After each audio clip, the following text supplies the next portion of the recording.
ഒരിക്കൽ ധനവാനായിരിക്കുന്ന വലിയ കോളേജുകൾ സ്കൂളുകളുള്ള സിംഗിൾ മാനേജറായിരിക്കുന്ന ഒരു മനുഷ്യന് അദ്ദേഹത്തിന്റെ വീട്ടിൽ ആരും ചെല്ലത്തില്ല, ഭയമാണ്. അത്ര ഉന്നത കുലജാതനായിട്ട് വീട്ടിൽ അരുളുന്നവനാണ്. ഒരു ദിവസം കർത്താവിനോട് പറഞ്ഞു അവനോട് പോയി സുവിശേഷം പറയണം. ദൈവത്തിന്റെ കൽപ്പന അനുസരിച്ച് ഞാൻ അദ്ദേഹത്തോട് പോയി സുവിശേഷം പറയാൻ പോയി.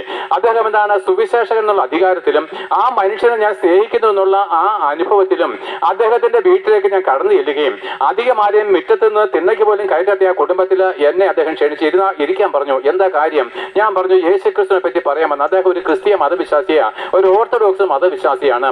അപ്പോൾ ഞാൻ അദ്ദേഹത്തോട് സുവിശേഷം പറയാൻ തുടങ്ങി. അല്പനേരം കേട്ടപ്പോൾ അദ്ദേഹം അസ്വസ്ഥനായിട്ട് പറഞ്ഞു ഇതൊന്നും എന്നോട് പറയണ്ട.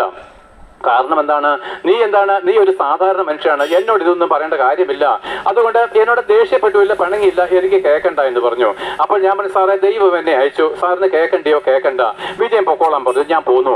പ്രിയപ്പെട്ടവരെ, പിറ്റേ ദിവസം പ്രഭാതത്തിൽ ഞാൻ അറിയുന്നത് അദ്ദേഹം മരിച്ചുപോയി. പ്രിയപ്പെട്ടവരെ, എന്താണ് ദൈവത്തിന്റെ നീതി എന്നറിയാമോ? താൻ മരിക്കുന്നതിന് മുമ്പ് പാപമോചനത്തെ പറ്റി കേൾക്കണം. തനിക്ക് വേണ്ടി മരിച്ച യേശുക്രിസ്തുവിന്റെ ദൈവസ്നേഹം താൻ ഗ്രഹിക്കണമായിരുന്നു. അത് കേട്ട് വിശ്വസിച്ചിരുന്നെങ്കിൽ അന്ന് അവൻ മരിക്കത്തില്ലെന്ന് മാത്രമല്ല അവന്റെ പാപമോചനം നേടി ദൈവത്തിന്റെ മക്കളും വിശ്വസ്തരുമായിട്ട് സ്വർഗത്തിൽ പ്രവേശിപ്പാൻ അവനൊരു അവസരവും കിട്ടുമായിരുന്നു. എന്നാൽ അവന്റെ അഹങ്കാര നിമിത്തവും പിതൃപാരമ്പര്യ നിമിത്തവും ഉന്നത ഭാവവും ധനമഹാത്വവും നിമിത്തവും മരിച്ചു പോകുന്ന ഒരു പുഴുവാണ് താനെന്നുള്ള ബോധമില്ലാതെ അഹങ്കാരത്തോടു കൂടി താൻ മരിച്ച് നരകാക്കിലേക്ക് ഒടുങ്ങിപ്പോയ വേദന ഞങ്ങളുടെ ഹൃദയത്തിലുണ്ട്.